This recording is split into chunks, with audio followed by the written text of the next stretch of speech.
хэрвээ намайг инстаграмаар үзчихсэн бол Yuka in China гэдэг нэрээр мэднэ хаа. За ерөнхийдөө өгөх зөвлөгөөнүүд маань нэлийн их болоо. Тэгээ бүгдээрээ амар урт бичлэг болоод байгаа болохоор 1 минутаар бичих надад хэцүү санагдаад YouTube нэхэр шийдсэн.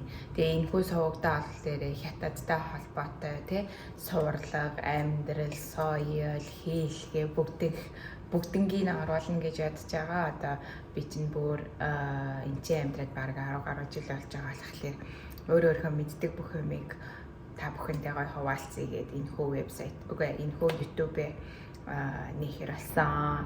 За өнөөдрийн тухайд би та бүхэндээ өөрийнхөө одоо амьдарч байгаа хотыг танилцуулъя гэж бодоод тэгээд эхнийхээ бичлэгийг өөрийнхөө амьдарч байгаа хотыг танилцуулах гэж байна. Хэрвээ миний танилцуулгыг миний инстаграмаас үзсэн бол намайг хаана амьдардгийг мэднэх.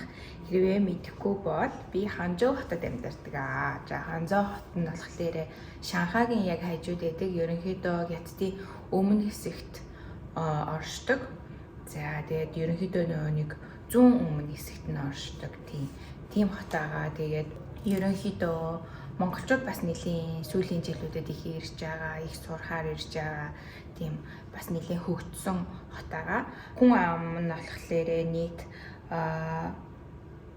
12,624 мянган хүн амтай гэж байна. За тэгэхээр манай одоо 3-4 сая хүн амтай улсын хувьд тий хүн ам амар их байх нэ. Тэгэхээр амар хөгжилтэй хөгжчихсэн тийм хот байгаа. Тэгээд ерөнхийдөө их гой цэвэрхэн хот. Тэгээд Шан юу Тян таан, Ша юу Су хаан гэдэг үгээрээ их алдартай.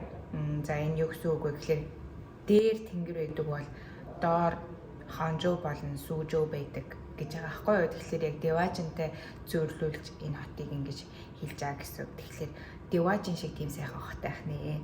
За миний мэдэрснээр болохоор ерөнхийдөө их гой цэвэрхэн тийм гой чийл тий бас тийм амар ингээд ажил гэдэггүй тий бас нэг тийм яг балансыг нь хадгалчихсан тийм хот гэж боддог. Бүр байнга дандаа юм өндөр барилга биш бас гоё байгальтай амар гоё ногоон байгууламж сайтай тийм хот гэж боддог. Яг тэгвэл амар их моттой амар их юм цэцэрлэг төрөлнтэй тий амьдрахад тийм таатай орчныг нь бүрдүүлж чадсан тийм хот гэж боддог. Тэгээд бас хүмүүсийнхаа одоо ард иргэдтэй амар их санаа тавьдаг тийм засгийн газартай.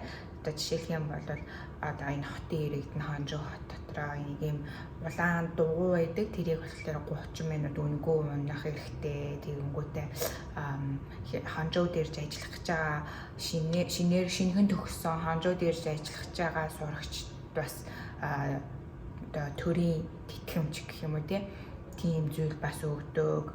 Байрны түрээсийн тэтгэмж, амьдралын тэтгэмж гэд амар олон юм санхүүгээр бас гоё дэмжиж өгдөг.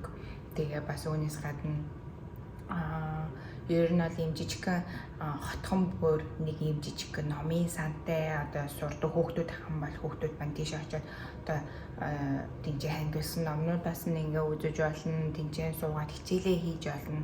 Тэгээ тэнцээ нь ерөөсөө wifi байхгүй, утас байхгүй. Тэгэхээр яг ингээд хичээлээ ингээд нам суугаад хийх тийм бололцоог ингэж гоё хангаж өгсөн гэх мэтчлээ маш олон иймэрхүү зүйлүүдийг иргэдтэй ингэж иргэдийнхаа төлөө ингэж хийдэг тийм хот байгаа. За тэгээд би ер нь ягаад Ханчжоуд идэм бэ гэхлээр би магистраа энэ Ханчжоуд Зhejiang Daxuд хийжсэн болохоор энэ ч шууд үлдээд ажиллахаар шийдээд одоо ингээд үлдээд энэ амьдрангаа ажиллаж байгаа. За өөр талаас нь гэх юм бол Ханчжоунд 4 улиралтай. Тэгэнгүүтээ гэхдээ өвлийн улирал нь манай Монгол шиг тийм амар хүйтэн биш. Одоо хамгийн хүйтэн хасах нэг 5 градус л болдог. Тэгтээ хүйтэн нь манай Монголын хүйтнээс ондоо. Манай Монголын хүйтэн чинь нэг тийм хуурай хүйтэн тий гэртээ оронгууд сайхан хувцас тайлаад марктайгаа сууж болдог. Энд чинь болохоор жиндүү байдаг гэртээ оронгууд их хувц өмссөн хിവэрэл байдаг. Тэгээд ерөнхийдөө заримдаа өвлийн улирал гадаа гэрээс илүү дулаахан байдаг. За тийм байдаг. Тэгээд ерөнхийдөө нөөний жиндүү болохоор гар хөл ерөнхийдөө баян хүйтэн байх жишээний жоохон монголчуудад маань жоохон дасан зохицоход жоохон хэцүү байж магадгүй. Гэхдээ өвлийн улирал нь тийм амар бас урт биш. Одоо л 12 сар болчихсон байна. Намар хിവэрээ л байна. Нэмэх 12, 15, 16 градустай байна. Тийм. Өнөөдөр бол хамгийн өндөр температур нь 17 гэж хэлсэн. За тэгээд нэг хэцүү юм гэх юм бол AC буюу одоо энэ кондишнер агааржуулагчаар дулаанаа ингэж авдаг. Нийтийн пар авахгүй, нийтийн дулаан гэж байхгүй.